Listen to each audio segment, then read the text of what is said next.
Hello, my name is Zarin Gracie and I'm the Executive General Manager over the city's Business Inclusion and Development Program. We are here today to explain the city's BID policy and the forms associated with procurements. The BID goal varies by contract type. Construction is 25%, architecture and engineering is 25.66%, other professional services is 36.30%, other services is 23.8%, goods is 18%. If you are awarded a contract, these are the percentage goals that should be dedicated for MWBE subcontractors depending on the contract type. To help you achieve our MWBE goals, a list of certified MWBEs are created and posted online under the Attachments tab for the solicitation in which you are responding to. If after reviewing the posted MWBE list, you determine that additional scopes are needed, you may contact the Resource Link team and an updated list will be posted online. To ensure you have enough time to develop a team, you can start contacting potential subcontractors now, utilizing the MWBE list posted online. If you are currently working with subcontractors and they represent that they are certified, they have to be certified through one of 3 of our partnering agencies. Our partnering agencies are North Central Texas Regional Certification Agency, Dallas-Fort Worth Minority Supplier Development Council, and Women's Business Council Southwest. If your company is awarded a city contract, the MWBEs that you subcontract with must be certified when you submit your bid or proposal and have to be certified throughout the life of the contract. On the required signature page of the solicitation, you will find a mandatory list of procurement documents that must be submitted at the time of submission. Additionally, a secondary list of bid forms will be required upon notification of intent to award. For bids, the following BID forms are required after the notification of intent to award. The first form is the BID affidavit. A representative of your company will sign and date this form. It indicates that your company understands the city's BID policy and will either develop a team inclusive of MWBEs or that you will provide documentation of your good faith effort. The next form is the ethnic workforce composition.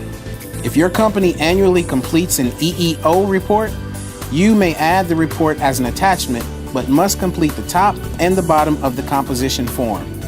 If your company does not annually complete an EEO report, then you will have to complete the entire form inclusive of the grid, which defines the type of staff in your company. The next form is the subcontractor intent form. If you have a team or you need to develop a team, you will use this form. You as the prime and the MWBEs that you choose to work with will need to sign this form. As the prime, you will need to include your award on line 1. On line 2, include the subcontractor's award, and on line 3, include the percentage the subcontractor's award represents. The next form is the Schedule of Work Actual Payment form. When submitting this form for this procurement, you will only need to complete columns 1 through 7. Column 8 will automatically populate. On line 1, always list your company first and then each company you plan to work with. MWBE and non-MWBEs should be listed afterwards. Please ensure that each column is complete for each company that is listed, inclusive of the type of work, certification number, local, non-local, telephone number, address, contact person, etc. The next form shows the good faith effort, the Business Inclusion and Development Information form. You will use the MWBE list to complete this form as you contact the vendors to request their interest in the project and their quotes. Please ensure that each column is complete and that if you call, you also email, and if you email, you also call. Your email documentation should also be submitted with your forms to show your due diligence. For proposals, the following BID forms are required with your proposal submission. For proposals, a total of 15 BID points will be allocated to your overall proposal evaluation score, so please complete these forms in their entirety. The BID affidavit is worth 2 points. The ethnic workforce composition is worth 1 point. I have already reviewed the BID affidavit and the ethnic workforce composition. The most important thing to know about these documents as it relates to a proposal is that they are worth a combined 3 of the 15 points on the BID evaluation.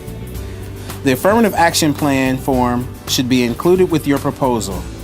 This form is worth 1 of 15 points on the BID evaluation. Elements of the affirmative action plan should include your hiring policy, advertisement methods for open positions to target the minority population, recruitment activities, and the administration of your affirmative action plan. If you do not have an affirmative action plan, we can provide a template for you to use. The next form is the history of MWBE utilization form, and it is worth 4 of the 15 points on the BID evaluation. This form gives you the opportunity to provide a list of projects that your firm has performed within the last 3 years in which you subcontracted with MWBE firms. You will need to list the name of the MWBE firm you subcontracted with, the name of the project, the total amount of the contract, the MWBE goal, and the actual amount paid to the MWBE, as well as the MWBE actual participation percentage of the overall contract amount. The final form is the type of work by prime and sub-consultant form, or the team makeup form. This form carries the heaviest weight of all the BID forms with 7 of the 15 points on the BID evaluation. On this form, in Section A, the city wants to know if your firm is a certified MWBE firm, and if so, which agencies are you certified with? In Section B, you will simply list all of the firms that you will be subcontracting with, the City of Dallas vendor number, if applicable, a contact name, address and phone number for the firm, the ethnicity and gender of the owner of the firm, whether they are local or non-local vendors, the scope of work in which they will be performing, and the percentage of the overall proposed contract amount. Whether you are responding to a bid or a proposal, once you have been contacted by a BID staff person, you will have 5 business days to return the completed bid forms. Please ensure that all forms are dated and signed. Once again, my name is Zarin Gracie, Executive General Manager over the city's Business Inclusion and Development Program. If you have any questions or need clarification, do not hesitate to send an email to resourcelinkteam@dallascityhall.com or call 214-243-2120. We look forward to doing business with you, and good luck.